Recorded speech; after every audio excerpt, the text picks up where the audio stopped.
Huh? Oh, thank you. Yes. Thank you. Oh, lovely. Thank you so much. Oh, yes. Awesome. Perfect. That's perfect. Thank you. Thank you. Well, you need to feel that about. This as well. Yeah. It's about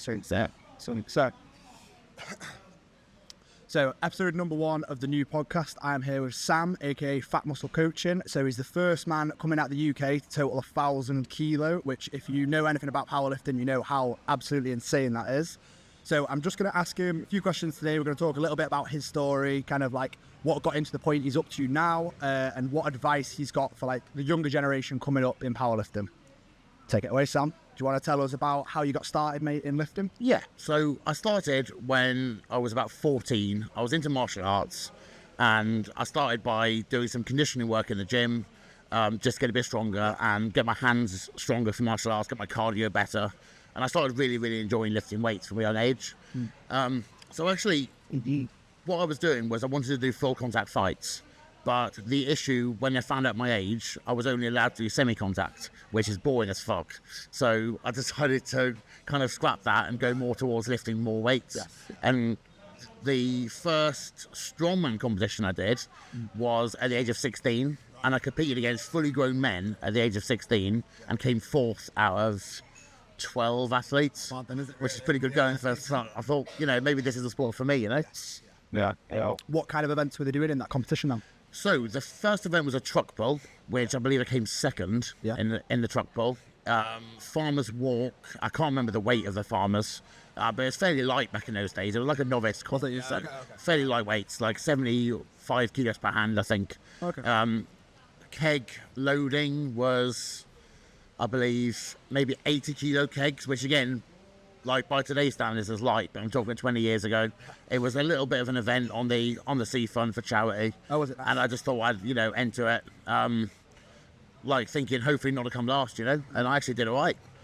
Also, there was a deadlift hold with a car deadlift frame as well. I believe I ended up winning that event. Oh, did you? Nice. So obviously with my grip being... Yes. It was actually one of the first things I started training. Really? When I was, when I was into martial arts. Yeah. To improve like my connection with things. I started on the grippers at 14, so my grip was already, by the age of 16, I already had pretty much a world-class grip, Yeah. I could close a number 3 Captain of Crush by age 16. Right. Which is considered like with grippers, that's like the gold standard of grip strength. And I was 16 banging them. 16. Yeah, so I was banging it out at that age. For anyone that doesn't know, I went to the gym, so me and Sam trained yesterday.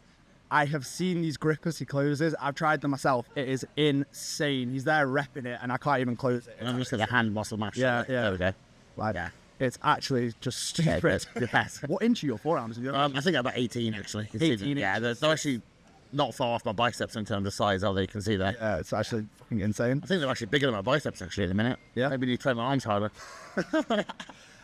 So, to ask the question that everybody wants to know, this is why probably most people have clicked onto the podcast today.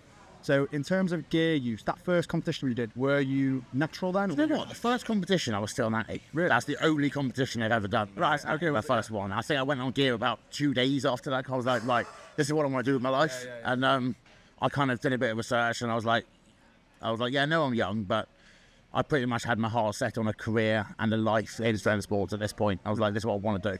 Yeah. Like, I want to become a pro. I want to make it to the top. I want to become the best in the UK. Yeah. And I want to make a career out of it one day. That's kind of what I wanted, and I knew what I wanted. And the decision I made was to go on. Yeah. Yeah. What was your first cycle? My first cycle, which I wouldn't recommend to anybody, but it's what I get at the time, was good old-fashioned D-ball only, like a twat. But it worked. Yeah. How much?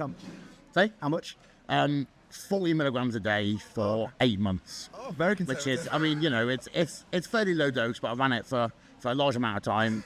And then I came off randomly when I ran out of money at the time, and I felt like crap, and I was depressed for a year. So, yeah, and got back on. I went straight back on, and I felt good again. So you had a year off. Yeah, so I had a year when basically when I was younger, it was hard. I was working in the cinema at the time, doing I worked in the pick and mix department, and I was just serving popcorn, spending my pocket money on D-ball basically, and like when I didn't have any money, I couldn't afford to get any more. So Yes, yeah. It was just, I just ran whatever I could afford. When you had access to, right? And I obviously prioritised food, which was the first thing. So very short, you buy food first, and then, you know, anything extra, gear would be like the extra, kind of like icing on the cake type of thing. Yeah, so that's something important then. So you always prioritised your food over the gear? Yeah, I would say if you're not eating enough, there's no point taking anything, because if food first, if you're short of money, and then anything else, you know, is a bonus. Gear is kind of like, people get too preoccupied with it being the main thing in training.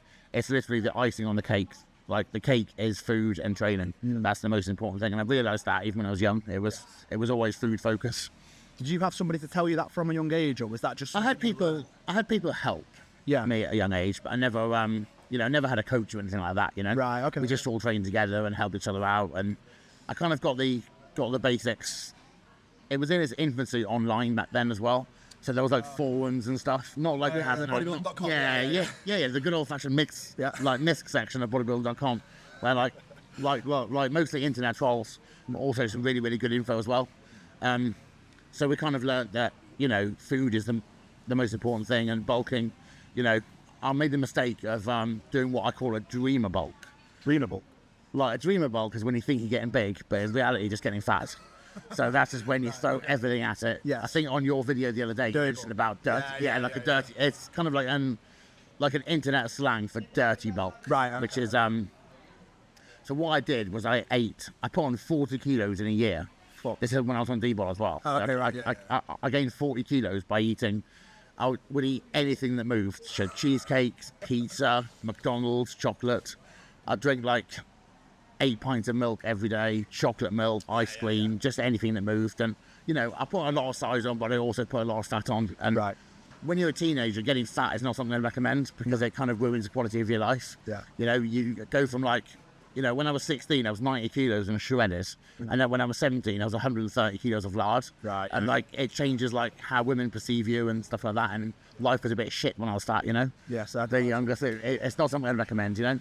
How long did it take you? So when you got up to that heavier body weight, how long did you wait until you cut back down? Oh, I cut straight away when I got Straight started. away? Like, yeah, fuck this, like, you know? Yeah. Just had enough? Yeah, I just brought it right in again. Got back to like 100 kilos in good shape and sat there for a while. Right, okay. Yeah.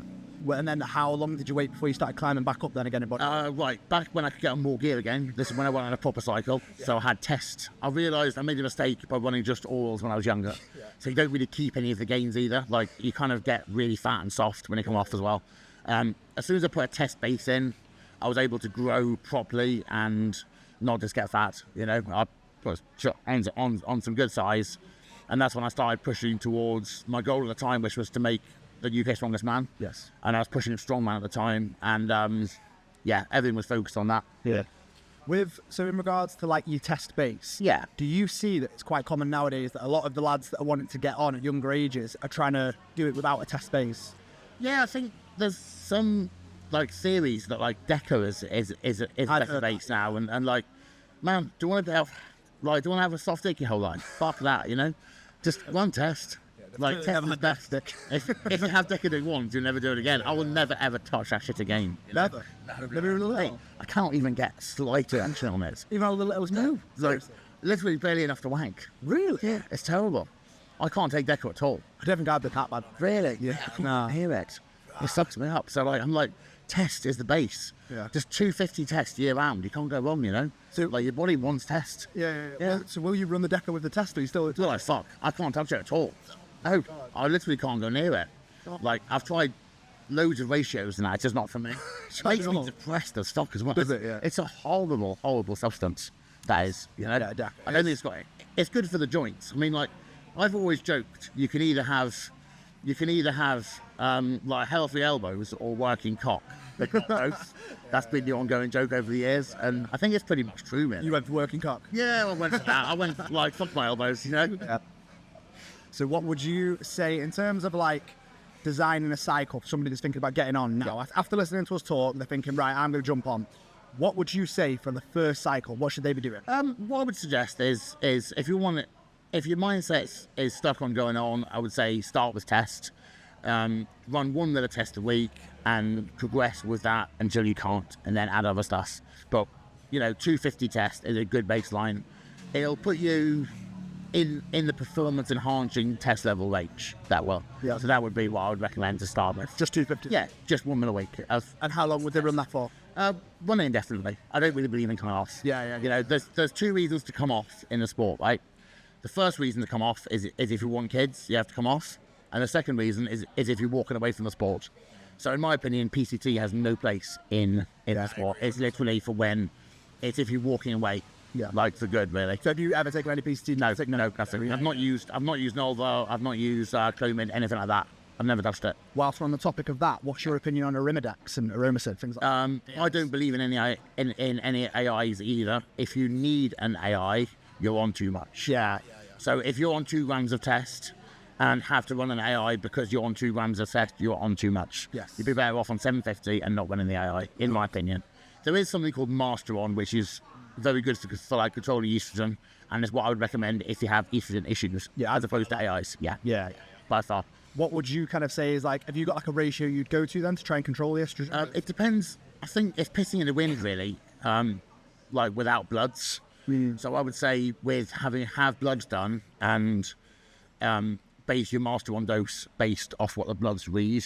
I use a guy called Transform Now for bloods in the UK. Right. Imran Khan at Transform Now he's my go-to guy for. Is there for bloods. Yeah, he's on Transform Now on Instagram. Yeah. Okay. He's who I use for bloods, and you can adjust based on your estrogen readings.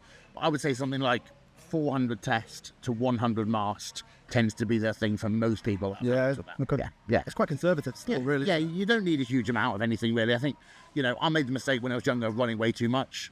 When I've been as high as 4 grams of test, and like when you're on test that high, like holes in the floor are appealing.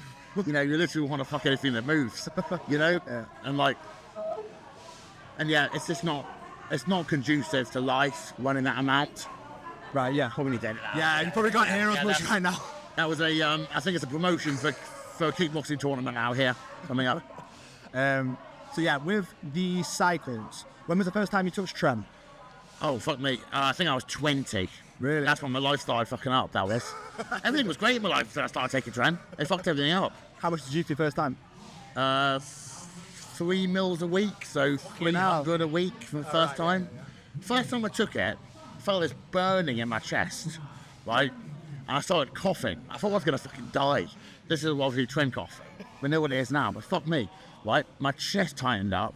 I thought, shit, I'm having a fucking anaphylactic shock, and I coughed so much. I threw up a tuna shake. I just drank a tuna and orange juice shake before. Let's drink it I again. fucking vomit. Yeah, I drank it again. I made it again straight away after vomiting it up.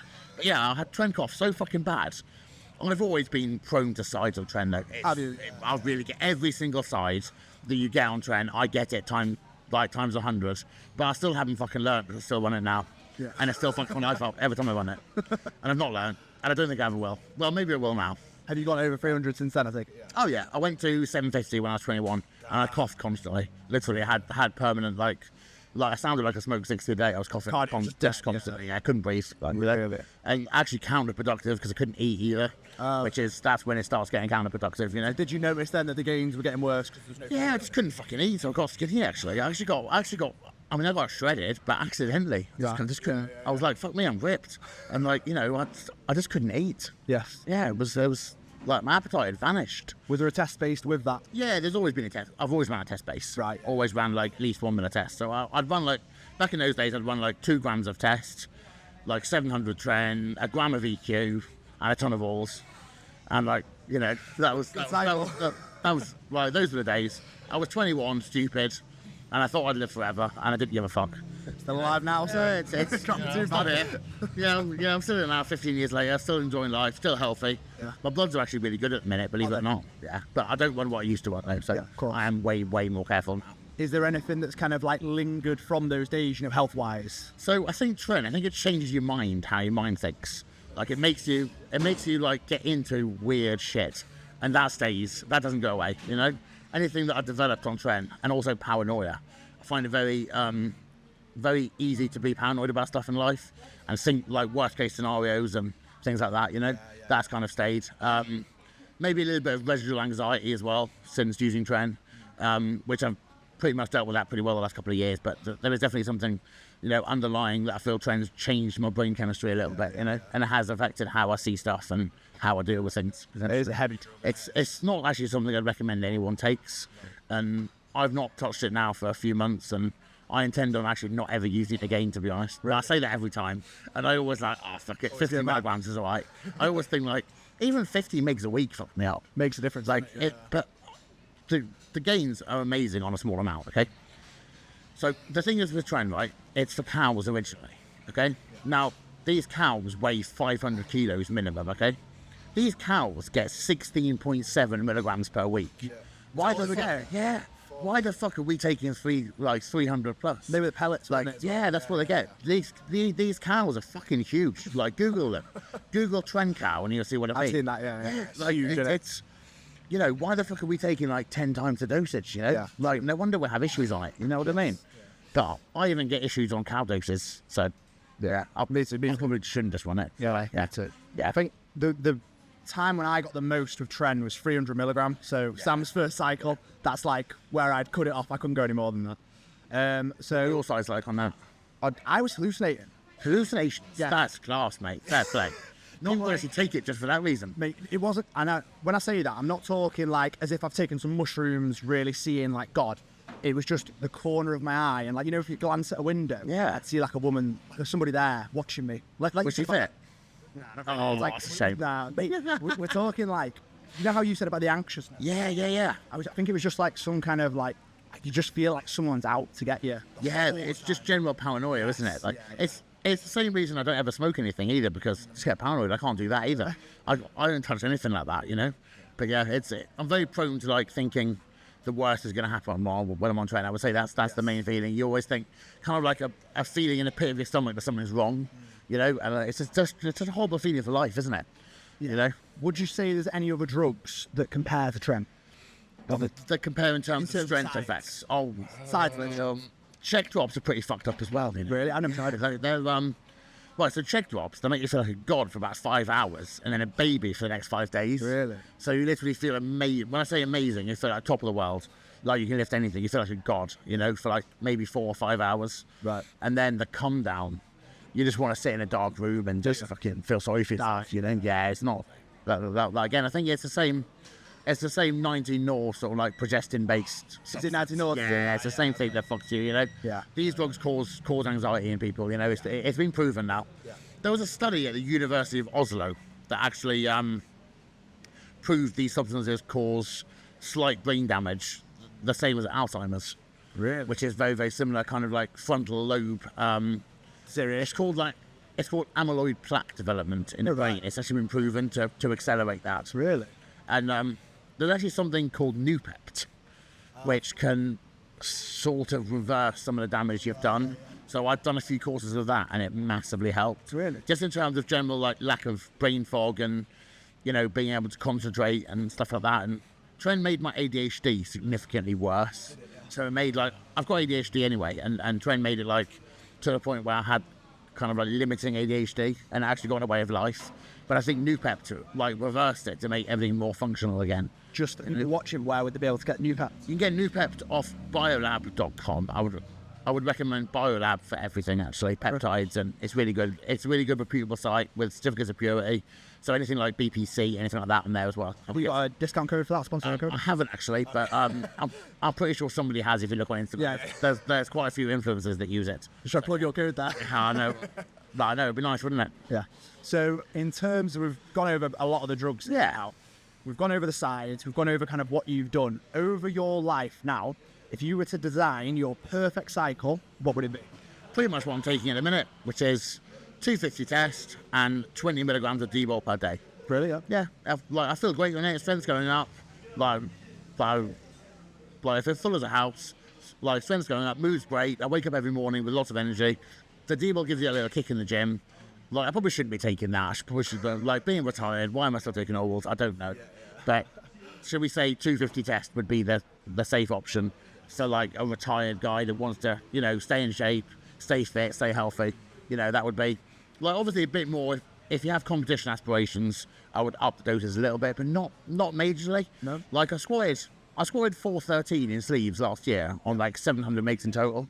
So you don't need like as much as people think. You really don't. What is it? No, it's like, what is it, like 500 tests and 500 tests and like, what else did I say, like Halo, and I had Halo in and a couple of D-ball and like, a check drop on a day, but listen, nothing major, Right. like real low dose really, Well, I wasn't even on trend for that either. Was you not? No, didn't even do trend for that, no.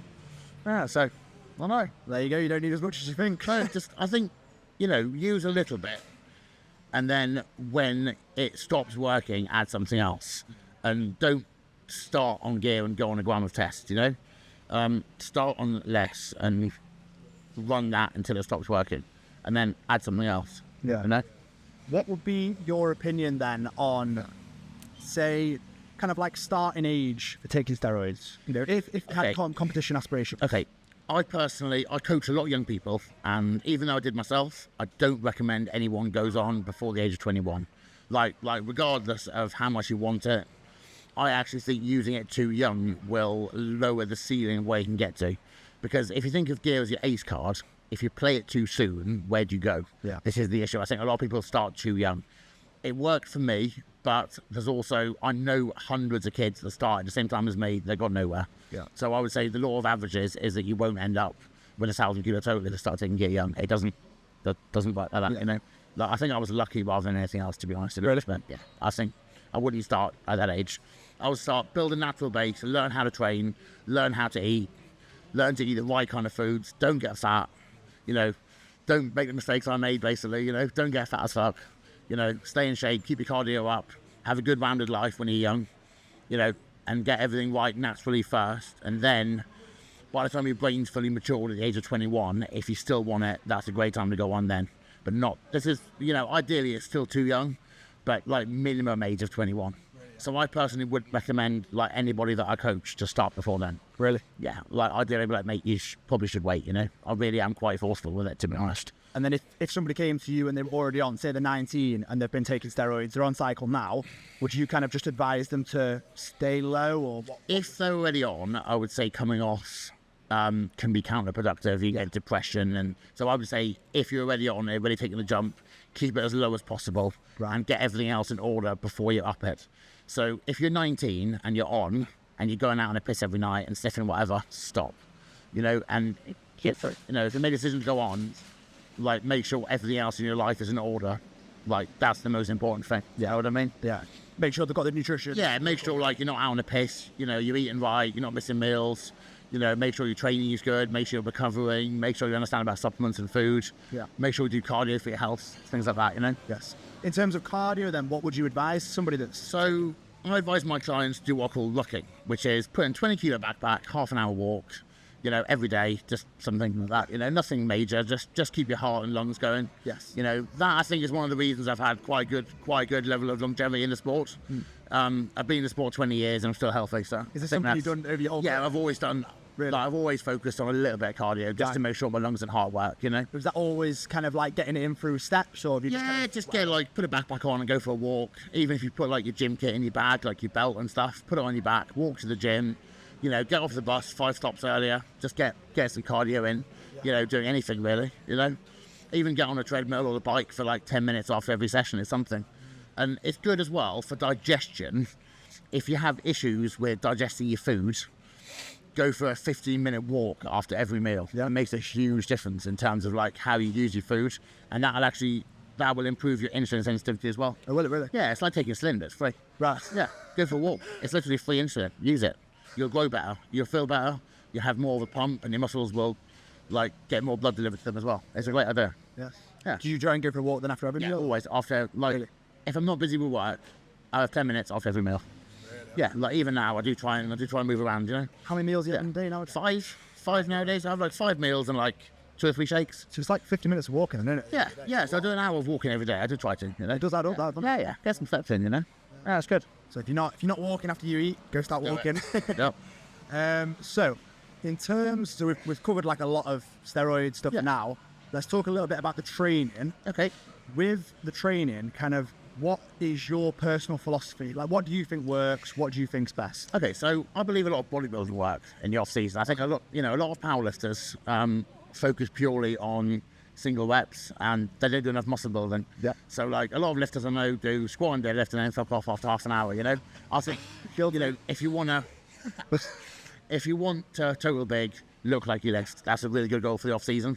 You know, so by all means do singles to build neural efficiency. Yeah. But I think this should be followed up with a full bodybuilding split on every body part. Really? So I'll do a bench day. I mean, you saw yesterday. Yeah, push. So I'll train literally like 2 hours. I'll do my bench sets first, and then I'll do assistance of my choice afterwards. So I'll always do a full bodybuilding workout. Sets of between 10 and 30 normally. Yeah. Something that's really interesting as well that I just thought Sam does. You do grip every day, don't you? Yeah, every day without fail. I do, yeah. And you said to me earlier that's just because it recovers so fast. So I think small muscle groups, like, you know, if you've got shit calves, you can train them every day, which for some reason, I still have. I don't know how. But yeah, my calves still suck. So I'm training them every day to bring them up. Yeah. And they're not as shit as they were 2 months ago. Yeah. So, you know, it's growing. That's small muscle groups every day. So forearms recover. I mean, the only time, if you're a competitive powerlifter, the only time I wouldn't train them is the day before you deadlift. Calves? Really? No, forearms. So I'd say, like, yeah. So I'd say with forearms, don't train them the day before you deadlift because they'll be fatigued. But otherwise, grip can be trained, you know, especially if it's a weak point, they can be brought up so quickly. Yeah. Yeah. What's your opinion on like straps and stuff in training for deadlift? I think if you've got a hand tear, then by all means use them. If you're training for strongman, use them. If you're training for powerlifting, I would say don't, because, you know, if grip's a weak point, you're making it more weak by avoiding it. Yeah. It's the same as if you're weak in the hole on squats and you squat high in training, you're avoiding where you're shit. So if you grip shit, take the straps off. The one piece of advice I'd give anyone for grip with deadlift is on your top singles and on your last rep of each set, hold the bar lockout for 10 seconds. Just, it's the most basic bit of advice I give anyone. Just hold that barbell, right, you know, and just feel it right at lockout. Don't bend your legs. Hold it properly locked out with your glutes actually locked, and hold that shit for like 10 seconds and just hold it. You say that's one of the most specific ways to build. It's literally exactly where people's grip go. So you can do all this complicated grip shit, but like just hold your barbell for longer. Yeah. You know, it's really basic and it works. If they wanted to add like a little bit of extra grip stuff on top of that for the deadlift, what would you advise? I would say fingertip shrugs are a great addition. That's what me and you did yesterday. Yeah, and finger rolls, where you roll the barbell in your hand. You usually curl the barbell up in your hands. So you're training your hand to stay closed, basically. It's really basic, but, you know, it works a treat. Yeah. And it's exactly what you need. So both overhand and underhand finger rolls. And what was your biggest pull again? So my biggest pull in the gym is bang on 800 pounds, 363 kilos. To the dock, because I wanted to pull the same as Ronnie Coleman. Yeah.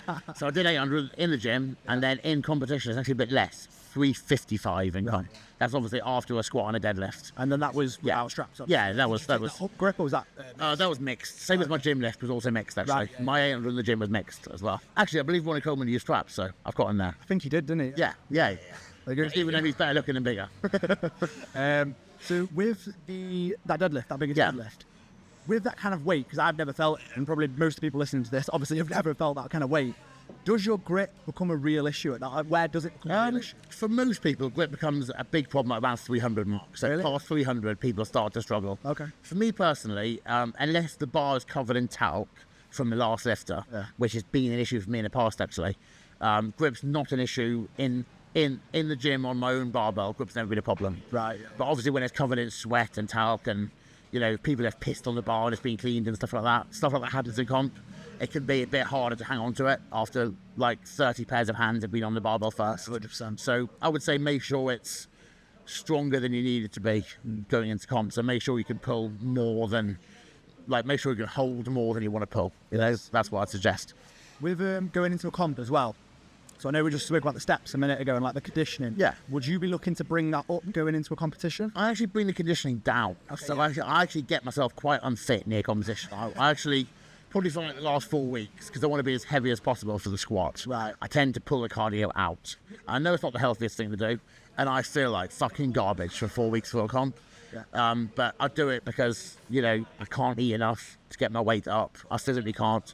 I was on 12,000 calories last comp. Yeah. So like any cardio I do means I have to do more. So I just sacked it off for 4 weeks. From the drugs or? I just food. Yeah. Just bloat was like so high. You know? Oh, crazy. Yeah. Yeah, it just felt really like puffy and, you know, the last sort of 2 weeks before a comp, I feel generally absolutely garbage, you know. Do you ever feel like the orals interfere a little bit with the diet? Possibly a little bit, but I don't want them that high anymore. It's more just being heavy and, Right, okay. you know, my body doesn't want to be 400 pounds anymore. Yeah. You know, it's I can sit around 300 like I am now comfortably forever, and I feel great. When I start pushing towards 400, things feel like quite uncomfortable, you know. It's a lot of weight. It's not nice. Not a 5'9". It's not nice. It's not nice. There's a lot of people that can't deadlift that. Oh yeah, no. It's a fair bit of weight. Actually, I could barely deadlift myself off the couch at that weight, so I totally get it. But I could squat.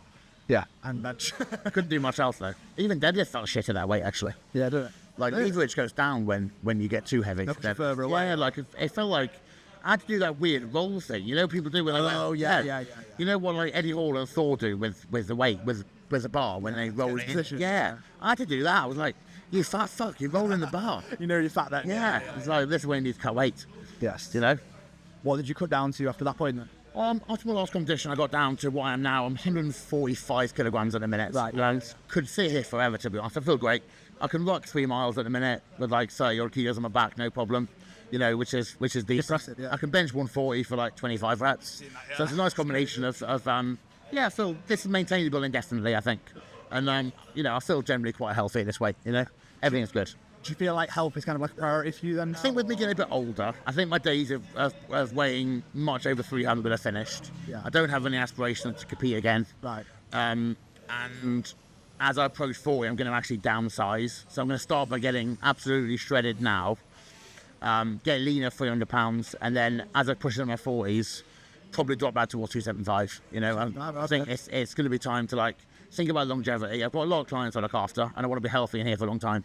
So there's like bigger goals now than myself. Do you know what I mean? All the people I look after are on priority now. Yeah, all your clients. Yeah, so like I want to be in my 40s and be fit and, you know, still be able to train and be strong, but I want to be able to move as well. Like I want better flexibility, better cardio. You know, try and push that instead, going ahead. Now you've kind of got this like retrospective view of, you know, like all these years of training, all these years of PD use. Do you feel like there's anything that you would have done differently now going back? In all honesty, for me, I can't say there is because I've achieved what I wanted in life by doing what I did. But I think I could probably have pushed the ceiling of my total better if I'd waited a bit longer with going on. I think if I'd waited until I was 21 and pushed it later on and learned more about training and like avoiding injuries. The thing is to me, I've always trained, like I guess in terms of what I regret, I always trained really hard, but I've not always trained very smart. When I was younger, I used to send it all every session, full send. So like bench, I'd do 5 plates for an AMRAP, like 4 plates for an AMRAP, 3 plates for an AMRAP, and I do that every session. And just go full send, maximal height, every single fucking set. And so no deload, no speed work, just full send. And I think like, you know, I train harder than anybody else, but I also think I train more like an idiot than anyone else. You know what I mean? So I think maybe, There's some merit to that. Like, I mean, it worked for me, but I think, you know, for every one of me where it's worked for, there could be 10 people with pecs hanging off. So it's not something I'd recommend, and I don't coach that way either. So I coach with like, you know, I coach with periodization and deloads, whereas when I was at my peak, I didn't necessarily do all that myself. What kind of periodization model do you lean for? So I tend to use either like a linear periodization or a conjugate model for clients. Both work, depending on the client. It's different depending on whether the client's natty or not. I find like conjugate works better for assisted lifters, whereas natties need more. Like natties actually need more frequency, not less. Yeah. This is the mistake a lot of coaches make. They think natties need less. They actually need more. Yeah.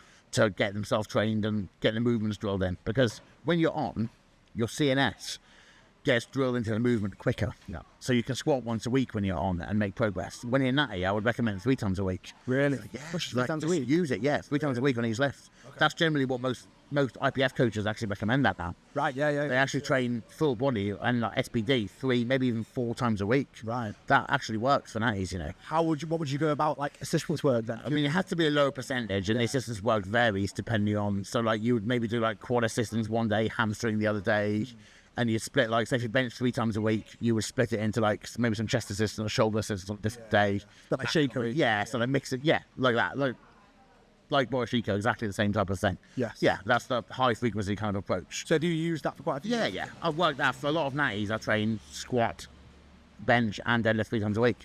Yeah. Wow. Yeah, it works. Yeah. And then what kind of like linear periodization can they expect to see? So I'll start off in like a what if they're doing 3 times a week. Yeah, if they're doing it. I mean, It would be like at a lower percentage if the frequency is that high, and then it would be more towards one of the sessions would become like a deload. Okay. Towards the end of the peak. Yes. So you'd have like 2 heavy squats and 1 light squat. Right. Deadlift will be trained pretty light because it's very fatiguing.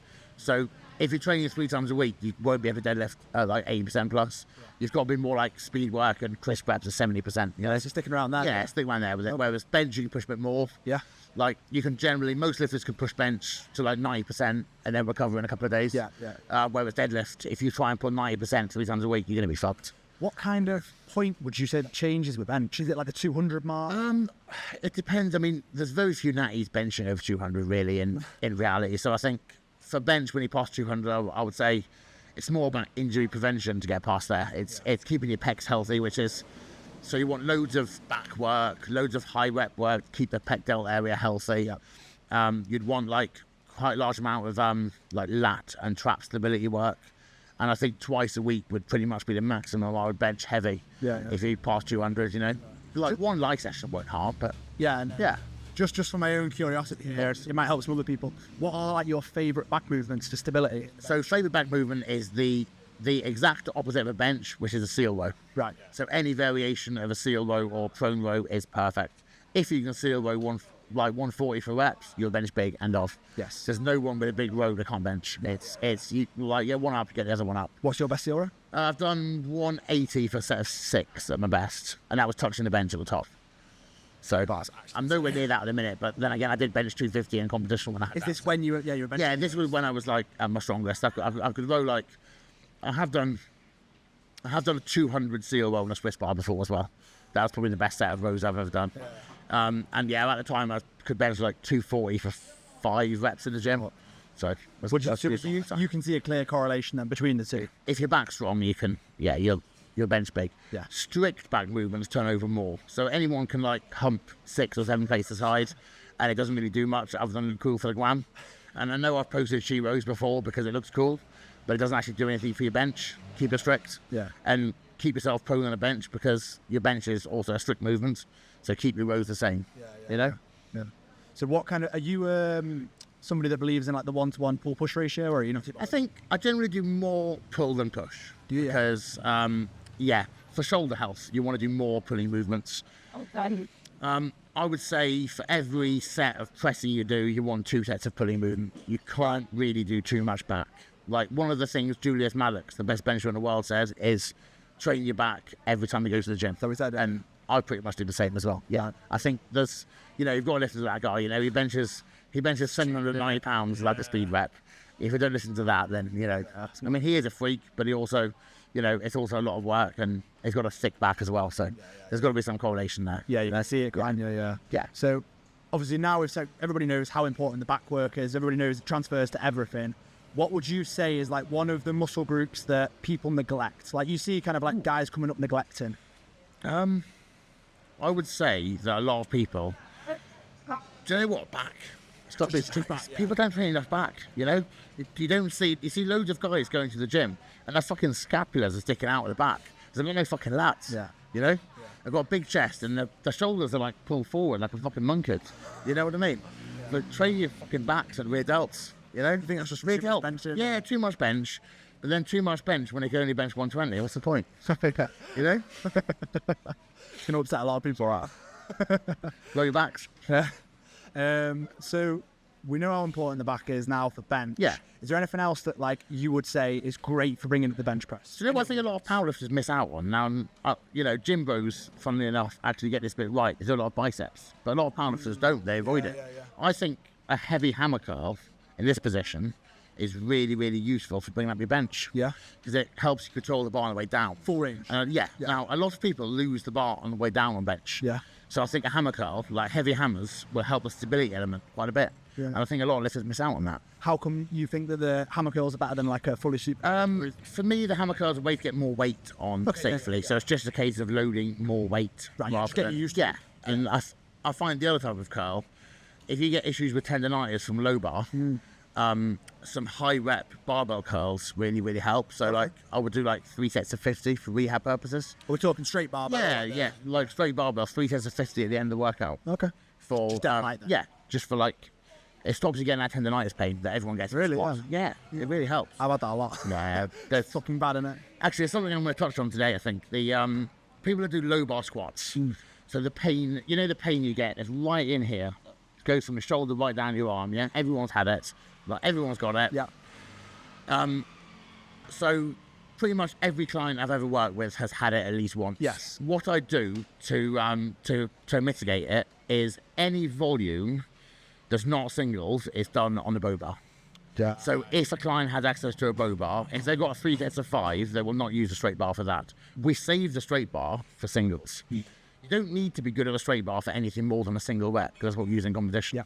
So the volume and the quad growth is done on the bow bar. That's how I avoid it with my clients, and it seemed to work. What would be the alternative if they didn't have access to a bow bar? SSB? Buy one. Yeah, ideally an SSB would be the clue.